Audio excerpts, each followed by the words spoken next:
ça, Seigneur. Là, c'est bon. Là, c'est bon. Alléluia. Alléluia. C'est vrai? Bien.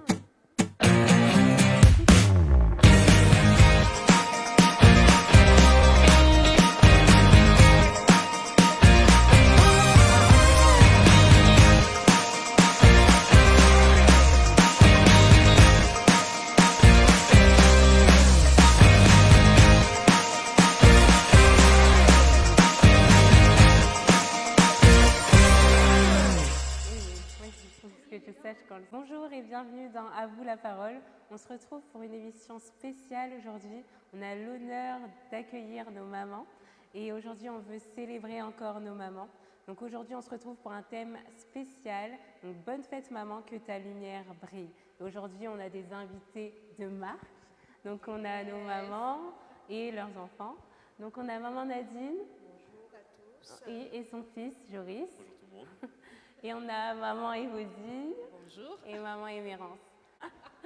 Donc voilà, et aujourd'hui on va débattre donc sur comment briller en tant que maman. Et donc pour vous c'est quoi? Sur un plan spirituel, briller, ce serait refléter la part de Dieu au maximum dans nos vies, je pense. Ce serait réussir à faire refléter sa gloire un maximum, ce qui nous permettrait de briller. Après, on associe aussi la brillance sur un plan plus humain à la réussite de la concrétisation des projets, ce genre de choses. Et comment on peut briller en tant que maman? Peut-être tu voulais rajouter quelque chose, Évodie? Oui, je voulais du coup appuyer sur ce que disait Joris sur le fait de briller. Et c'est vrai qu'on a été du coup enseigné durant presque un mois maintenant sur le terme de briller. Comment mourir en soi et briller. Mourir en soi et briller, c'est savoir s'abandonner, savoir disparaître et honorer Dieu en fait dans sa vie. C'est donc du coup vraiment laisser Dieu prendre le contrôle total de sa vie en fait. Donc c'est ça pour moi briller, c'est avant tout disparaître et laisser Dieu prendre le contrôle et l'honorer chaque jour en tout cas dans ma manière de vivre. Excusez-moi. Voilà, c'est ça prier pour moi. Amen. Et c'est exactement ce que nos mamans font au quotidien. Donc dès lorsqu'elles donnent vie, dès lorsqu'elles enfantent, elles se sacrifient elles-mêmes et elles font tout pour que la vie de l'enfant, en fait, elle puisse glorifier Dieu, donc en tant que chrétien, qu'elle puisse porter du fruit. Et c'est exactement ce que nos mamans ont fait ici et on voit les fruits de... on voit les fruits. Donc que ces mamans ont sacrifié leur nuit, elles ont sacrifié toute une vie pour enfanter donc des Joris, des Évodie, pour qu'ils puissent être maintenant là et nous partager, nous encourager encore aujourd'hui. Et en tant que maman, c'est au quotidien, c'est chaque jour. C'est une pierre après une pierre, parce que les enfants tout petits sont des petits soucis et les enfants grands sont aussi parfois des grands soucis. Et c'est apprendre effectivement à lâcher prise, qui est parfois très compliqué. En tant que maman, c'est pas évident, surtout que nous sommes des êtres humains, donc il nous arrive de faire des erreurs, bien qu'on soit maman, mais on est aussi des mamans avec aussi des erreurs, et on doit apprendre de nos erreurs pour pouvoir aussi les corriger, même vis-à-vis de nos enfants, pour qu'ils puissent voir que, maman, je pensais qu'une maman a fait des erreurs, une maman tombe, et qu'ils puissent voir, mais qu'ils puissent surtout voir que la maman aussi, elle se relève de sa chute, et elle continue d'enseigner les enfants, avec l'aide de Dieu. Amen. Je peux rajouter, je peux juste compléter un peu, dire aussi, on peut parler d'une mère qui brille, en fait je peux dire c'est un résultat. Quand on parle de ce qui brille, c'est la lumière. Et pour avoir cette lumière-là, c'est le fruit en fait, et le fruit que nous voyons de nos enfants. Mais comme notre sœur vient de dire, que en fait c'est un travail qui s'est fait au quotidien, jour après jour, donc à ne pas lâcher prise en fait. On a des enfants, des fois des enfants qui sont un peu durs, donc nous les mamans, nous devons, quand je dis maman, je vais dire le parent en fait, vraiment tenir, ne pas lâcher prise. Des fois les enfants ils ont leurs caprices, ne pas lâcher prise, vraiment être là pour nos enfants. C'est vraiment une éducation et grâce à Dieu, en fait, on peut parler de brillance qui est grâce à Dieu. Donc, le fruit, c'est la grâce. Amen. Donc, c'est grâce à Dieu que nous avons tous. Je peux aussi rajouter une expérience de maman. Je pense pour rester dans le thème qu'on a abordé aussi tout ce mois-ci, On avait dit à un moment que briller, pour briller nous, il faut d'abord chercher à faire briller Dieu. Et c'est comme ça que nous, on allait briller. Et je trouve que pour les mamans, c'est un peu pareil en ce qui concerne les enfants. Si un enfant va réussir, par exemple, la personne que je suis aujourd'hui, je la dois aussi à ma mère et à mes parents. Donc, de par aussi les enfants, la personne qu'on devient, on peut aussi permettre à nos parents de briller. Il y a aussi cette part-là que je voulais. Amen. Amen. Amen. Amen. Amen. Et la Bible nous dit aussi que lorsqu'on enseigne à l'enfant, il ne se détournera pas des voies qu'on lui a enseignées en fait. Donc c'est important de vraiment de poser les bases en tant que maman et c'est ce que vous avez fait et vous avez vraiment du mérite, toute mère que vous êtes, d'avoir posé ces bases-là à l'enfant et pour qu'il ne puisse pas s'en détourner dès lorsqu'il grandit, il a maintenu en fait tout ce que vous lui avez appris tout au long de sa jeunesse en fait. Donc voilà. C'est ça. C'est ça, c'est exactement ça. On a essayé, Et en tout cas. pardon, On a essayé. Hein. ils essayent. Non, c'est vrai. Ben, l'éducation, quand on parle d'éducation, c'est l'éducation spirituelle surtout qui compte en fait. Donc les résultats que nous avons, si nous voyons nos enfants, on est fiers. On peut dire fiers de nous, mais c'est quelque part, c'est fier de l'éducation chrétienne qu'on a donnée. Comme le verset que tu viens de dire, la Bible peut nous dire que nous, d'instruire nos enfants le chemin qu'ils doivent suivre, enfin quand ils grandiront, qu'ils ne s'en détournent pas. Donc c'est surtout ça, c'est vraiment la base, c'est vrai. Bon, on peut dire que bravo maman, bravo, mais moi plutôt quand on me dit bravo maman, j'ai dit bravo à Jésus Amen, parce que amen. c'est grâce à lui, ce n'est pas moi. Moi j'ai tout simplement prié et je laissais le reste que Dieu fasse parce que à chaque fois que nos enfants sortent, on se dit ben, on ne sait pas leur fréquentation, on ne sait pas comment on ne sait pas. Mais après, j'ai dit, ben, Seigneur, le matin, je priais, je sais que toi seul, tu prendras le contrôle. Et voilà les résultats. Quand nos enfants grandissent, on dit bravo à notre Seigneur. Amen, amen. Et c'est vrai que du coup, si je peux répondre aussi, briller en tant que maman, je pense que du coup, je rejoins tout ce que vous avez dit, c'est vraiment par la prière en fait. C'est vraiment que la prière et d'abandonner tout à Dieu parce que on se réalise en fait que par nos propres forces, bah, c'est pas possible. Là, je parle en tant que maman de ce côté-là, mais c'est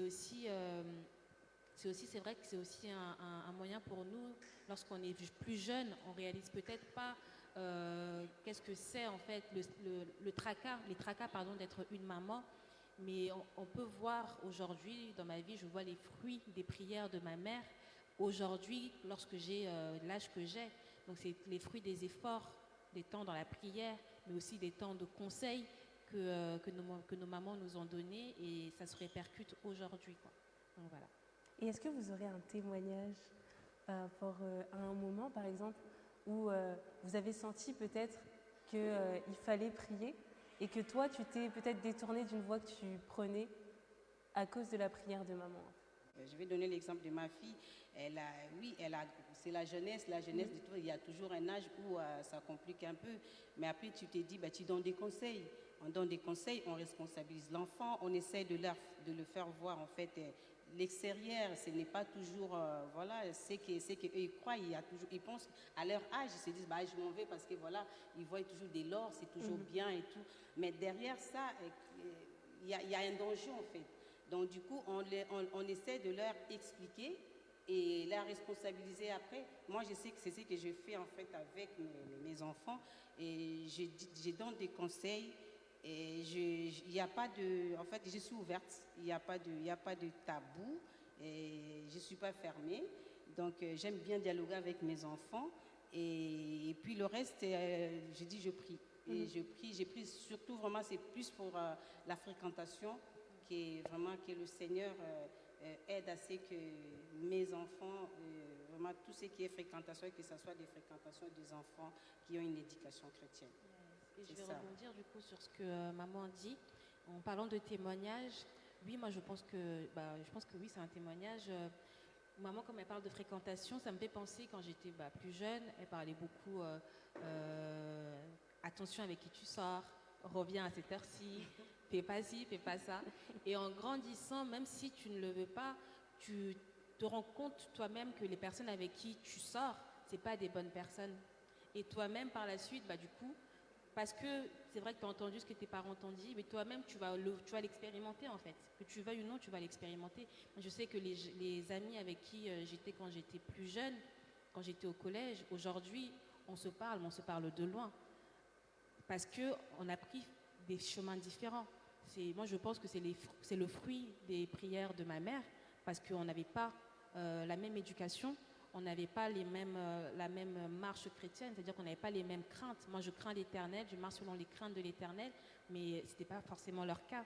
Donc, c'est en quelque sorte aussi, je pense, les fruits des prières de ma mère. Et en tout cas, moi, aujourd'hui, je me sens plus en sécurité dans ma vie en n'ayant pas le mode de vie que j'aurais pu avoir si j'étais encore avec les fréquentations d'avant. Et vous, est-ce que c'est le cas aussi? Vous avez un témoignage similaire ou...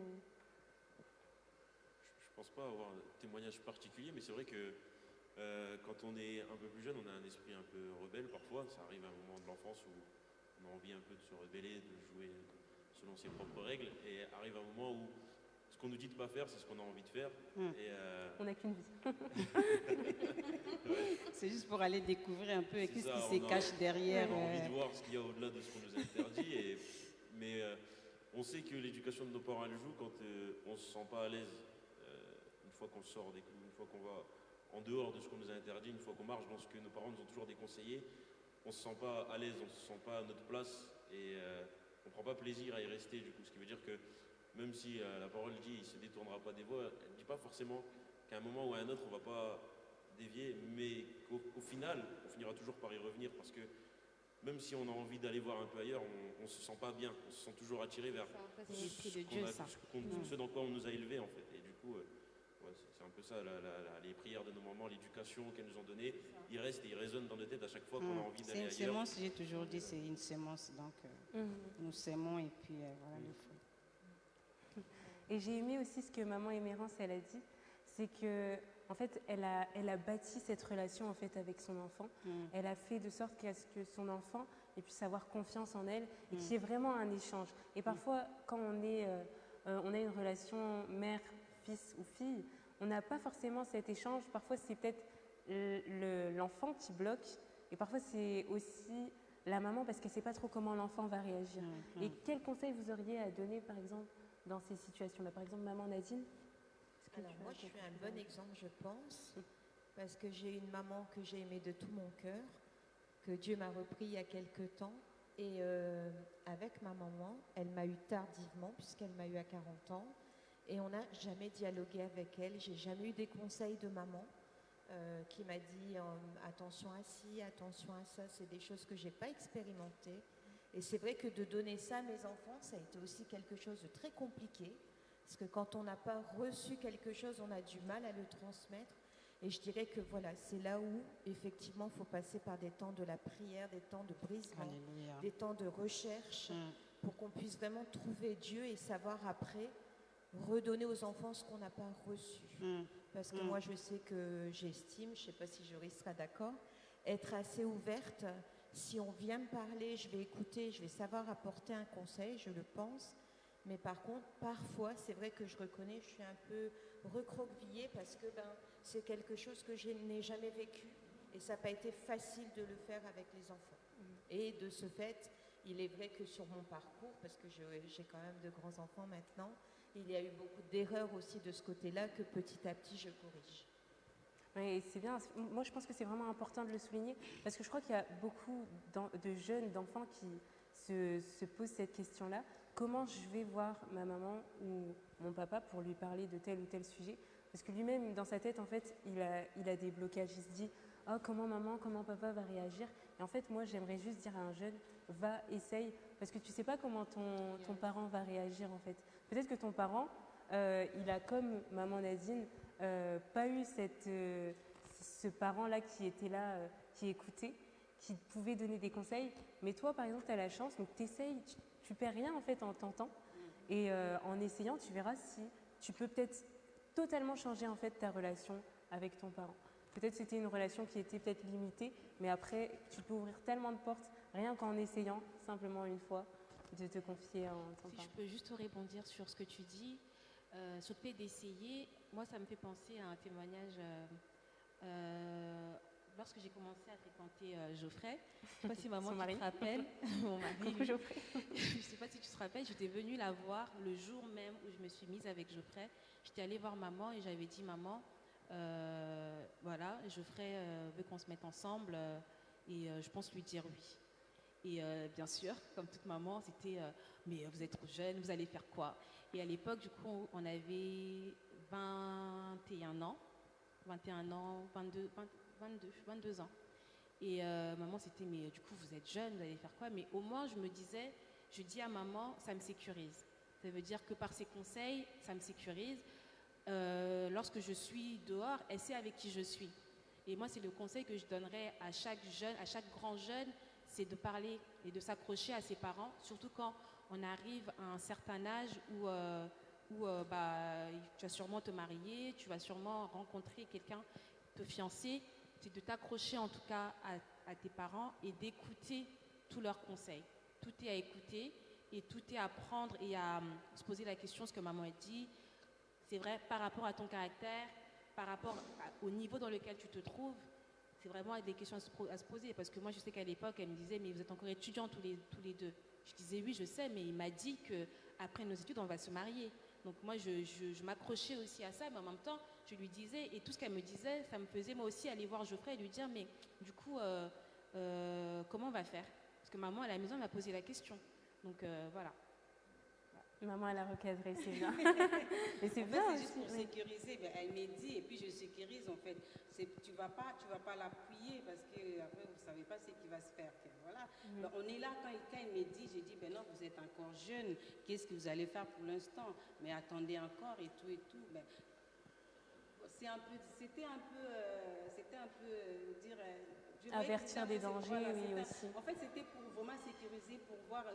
J'ai regardé plus le futur et vraiment. Mais oui, parce que nous, les parfois, dangers. comme jeunes, on voit juste là, alors que nos parents voient C'est beaucoup ça, parce plus loin. qu'elle, que quand elle nous. me présente, mais quand les enfants présentent la chose, ils présentent et comme on dit, ils voient qu'au bout de leur nez, ils ne voient pas plus loin. Alors que moi, quand tu viens me présenter la chose, je vois plus loin, je vois l'avenir en fait. Mais après l'avenir, je bénis Dieu parce que l'avenir, ça a donné ce qu'il a donné, gloire à Dieu. Mais Des enfants, c'est ça. très Donc, beaux. il y a des enfants, il y a la stabilité aussi qui va avec. Et on bénit Dieu avec, mais c'est quand on fait ça. Mais de toute façon, quand nous les parents nous faisons ça, je pense que quand j'ai eu ma réaction, elle n'avait pas aimé. Mais elle n'avait pas non plus compris que la réaction de maman, c'était vraiment pour sécuriser son enfant. Donc c'est un peu ça. Oui. Et c'est un très beau témoignage.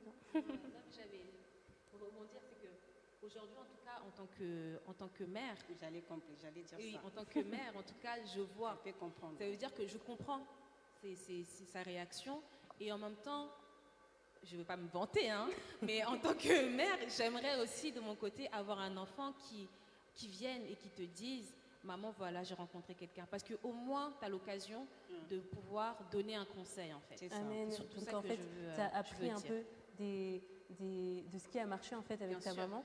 Et Bien comme sûr. toi, tu as appris de ce qui allait pas avec ta maman. Donc vous avez appris en fait des erreurs et des avantages À en fait. réparer, oui, oui, voilà. des erreurs aussi. Ouais. Qu'est-ce qui n'a pas marché dans la relation avec ta maman que toi tu reproduirais pas, et ce qui n'a pas été fait, toi tu reproduirais, pour aider aussi les personnes qui nous suivent. Oui. Je vais commencer par ce que je reproduirais déjà. Oui, Parce que je reproduirais, je pense que être une femme de prière. Moi, je pense qu'en tout cas, ma mère, c'est une femme de feu. Une femme de feu, elle prie beaucoup. Je peux en témoigner et je pense que je ne suis pas encore à ce niveau-là, en tout cas. Et je prie Dieu, en tout cas, pour avoir ça, en tout cas, déjà. Pas seulement pour ma relation avec Dieu, mais pour mes enfants et pour ma famille. Pour être un gardien, en tout cas, pour ma famille. Donc voilà, déjà là, de ce côté-là, et aussi côté organisation à la maison, ma mère est déchirée. Voilà. Après, du coup, dans ce que je ne reproduirais pas, bah écoute, moi, je ne peux pas vraiment trop m'attarder sur ce point parce que je me dis, elle est humaine, comme beaucoup, et je sais en tout cas qu'elle a fait de son mieux, que ce soit pour moi, que ce soit pour mes sœurs, elle a fait de son mieux. Et ma mère et moi, on n'a pas forcément le même caractère. Donc ça fait que la relation que j'aurai avec mes enfants, sachant que je n'ai pas le même caractère que elle, ça ne sera pas la même chose qu'elle a eu avec moi. Donc voilà. Je pense que c'est un moment important dans la vie d'un enfant quand il se rend compte que ses parents ne sont pas parfaits c'est un moment qui arrive où, quand on est jeune, on idéalise l'image de nos parents, on les voit comme des super-héros. Et plus on grandit, et plus on se rend compte, plus ils deviennent humains à nos yeux. Et arrive un moment ou un autre dans la vie d'un enfant où il se rend compte que ses parents ne sont pas parfaits. Et parfois ça passe bien, parfois ça crée des complications ou autre. Mais l'important c'est qu'au final on arrive à se rendre compte de l'intention dans l'erreur. C'est-à-dire que même s'il y a eu une erreur, même s'il y a eu quelque chose qu'on a mal perçu, qui est mal passé dans la relation, que l'intention qui était derrière, c'était toujours le bien de l'enfant. Et le plus important, je pense, c'est pour préserver la relation, c'est de se rendre compte de ça. Ce qui veut dire que même s'il y a eu des erreurs ce qu'on pense être des erreurs dans l'éducation que nos parents nous ont donnée, on ne peut pas se dire je ne veux pas reproduire cette erreur-là parce qu'on partira avec la même intention dans tous les cas, de se dire je veux le bien pour mon enfant. Donc peut-être qu'avec cette intention-là, on reproduira cette erreur. Mais le plus important, je pense, c'est de réussir dans tout ce qu'on fait, à réussir à faire ressentir ça à l'enfant. Tout ce que j'ai fait, de toute façon, c'était pour ton bien. Exact. Ce que tu as pu percevoir bien ou mal, dans tous les cas, j'ai toujours essayé de J'ai fait faire pour ça. ton bien. C'est ça. On a dit. On attend ta réponse. On attend ma réponse. Elle a été trop bénie par ce que Joris a dit. C'est ça. Moi, je n'ai pas eu la chance d'avoir des parents qui étaient chrétiens, donc j'ai découvert Dieu par la suite. Et je sais que, en tout cas, ce chemin que j'ai choisi, c'est celui que je montre à mes enfants parce qu'il n'y a pas meilleur chemin et que dans toutes les difficultés de la vie et aussi dans l'éducation des enfants, parce qu'on ne s'improvise pas parent, on le devient et c'est parfois une tâche difficile. Et je sais que Dieu m'a toujours aidée, donc je mettrai toujours Dieu devant pour qu'il puisse se glorifier en toutes choses vis-à-vis de mes enfants. Et après, comme j'ai dit, beaucoup d'écoute, beaucoup de prières, effectivement, je suis d'accord. L'essentiel se passe dans la prière parce que, comme on dit, on n'a pas à lutter contre la chair et le sang. Il y a des âges plus ou moins difficiles chez les enfants. Il y a aussi des choses que nous, parfois, parents, nous traversons. Et il faut aussi savoir préserver nos enfants vis-à-vis de nos situations. Mais voilà, avec l'aide de Dieu, petit à petit, on fait des progrès et on y arrive. Exactement, et c'est comme ça qu'on brille aussi en tant que parents. Donc vraiment, se focaliser sur Dieu, tout remettre entre les mains de Dieu, se baser aussi sur la prière, vraiment remettre la vie des enfants entre les mains de Dieu. Et c'est comme ça que vous avez brillé, que vous avez pu passer des moments de qualité aussi avec vos enfants et que vos enfants vous remercient aujourd'hui. Et vous célèbrent aussi aujourd'hui. Yes. Et donc, j'aimerais que les enfants, là maintenant, puissent se rappeler peut-être d'un moment de qualité que vous avez passé avec votre maman. Est-ce que vous pourriez, je vous laisse quelques temps pour vous souvenir. Parce que je pense que c'est vraiment très important de passer ces moments de qualité avec nos parents. Et parfois, ça peut être des choses toutes simples en fait. Moi, par exemple, parfois, j'ai juste été au cinéma avec mes parents, on a rigolé et ça a été un moment de qualité. Et voilà. Apparemment, c'est pas le cas chez les Tamboués. Le cinéma, ça n'existe pas. On sera dur. Tous les moments passés avec mes parents sont des moments de qualité. Ça, c'est bien dit, ça. Mais voilà. C'est vraiment important pour bâtir vraiment la relation, que non seulement de corriger l'enfant, mais aussi de passer ces moments où on peut se rapprocher, on peut rigoler ensemble, où on sent que je suis aimée en tant que parent et je suis aimée aussi et considérée en tant qu'enfant. Voilà. Moi, je pense à mon mariage et au temps où j'étais à l'hôtel et où maman est venue, où j'étais stressée.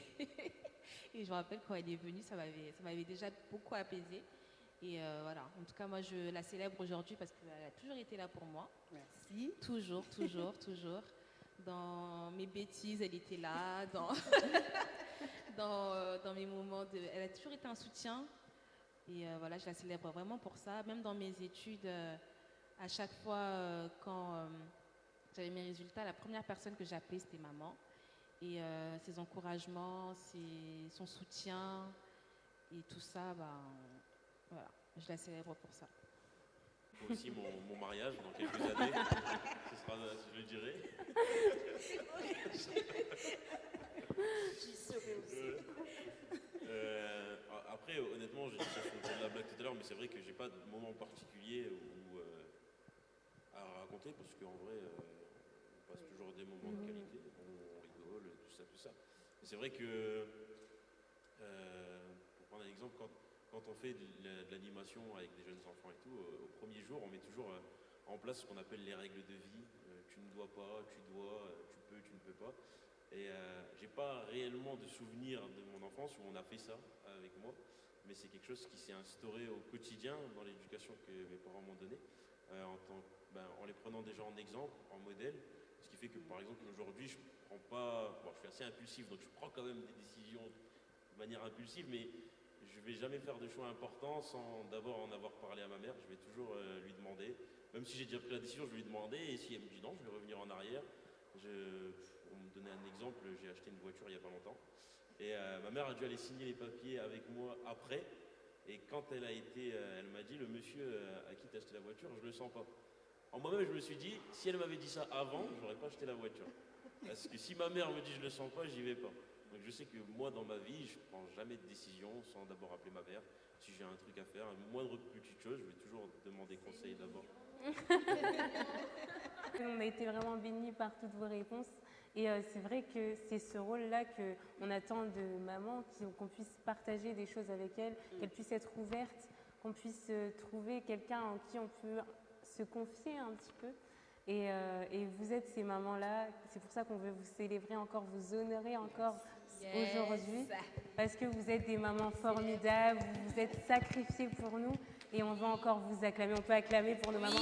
En plus, on a des cadeaux pour vous, nos invités spéciaux. On a des cadeaux pour vous. On veut vous remercier pour avoir participé à notre émission. Donc, bonne fête, maman, que ta lumière brille. Bonne fête à vous, nos mamans. Donc, voilà, les cadeaux arrivent. Nos invités spéciaux ont des cadeaux spéciaux. C'est trop mignon. Merci beaucoup. Merci. On a d'autres chocolats aussi, parce qu'on veut vous remercier aussi. Elles sont trop belles en plus. Les On a nos chocolats aussi, si Coco peut venir les chercher. Ils ont oublié les chocolats. Bon, les chocolats vont arriver. Mais voilà, vous qui êtes maman, on espère vraiment que vous avez été bénis par cette émission. On espère que ces messages, toutes ces paroles qu'on a pu vous apporter pourront vous bénir et vous aider à mieux bâtir votre relation avec votre enfant. Donc n'hésitez pas à revenir vers nous, à nous écrire dans les commentaires, on se fera une joie de vous répondre. Et donc voilà, on va prier pour vous, pour remettre encore ce moment entre les mains de Dieu et pour que Dieu puisse vous fortifier dans ce que vous traversez. Peut-être qu'il y a des moments où les enfants, c'est un peu difficile, les relations sont un peu compliquées. On veut vraiment prier pour vous, pour que vous puissiez être fortifiés et que Dieu puisse être ce Dieu-là dans votre famille, qu'il puisse agir comme il a agi dans chacune de nos familles. Donc voilà, on va prier tous ensemble. Seigneur, nous te remettons encore chacune des personnes qui regardent, qui écouteront cette émission, Seigneur. Qu'elle puisse être édifiée, Seigneur, par tout ce dont nous avons partagé. Seigneur, que tu puisses fortifier quelqu'un, que tu puisses aider quelqu'un, Seigneur, à bâtir une réelle relation, une relation profonde avec son enfant, Seigneur. Seigneur, que chacune d'entre nous, Seigneur, puisse prendre, Seigneur, les conseils que nous avons pu donner, Seigneur. Que en tant que parents, que nous puissions être cette oreille attentive envers nos enfants. Seigneur, que tu puisses nous permettre, Seigneur, d'aimer comme tu as aimé, de donner comme tu as aimé, de corriger avec amour, Seigneur. Seigneur, que nous ne puissions pas reproduire les erreurs, ce par quoi nous avons été blessés, Seigneur. Mais Père éternel, que nous puissions briller en tant que parents, que nous puissions briller en tant qu'enfants, Seigneur, que nous puissions considérer nos parents et que nous puissions considérer aussi nos enfants, Seigneur. Seigneur, merci parce que tu fais de grandes choses. Merci, Seigneur, parce que tu bénis quelqu'un et tu touches, tu encourages, tu donnes une idée à un parent, Seigneur, afin qu'il puisse bien agir, afin qu'il puisse savoir comment se comporter avec son enfant, comment gérer sa relation avec son enfant. Merci, Seigneur, parce que tu es le Dieu puissant, tu agis encore et tu touches, tu consoles, tu diriges chacune des relations. Merci, Seigneur, parce que tu l'as encore fait. Donc voilà, merci d'avoir participé à cette émission. On espère que vous avez été bénis et on attend vos retours très bientôt. À bientôt pour une nouvelle émission dans À vous la parole. À bientôt. À bientôt.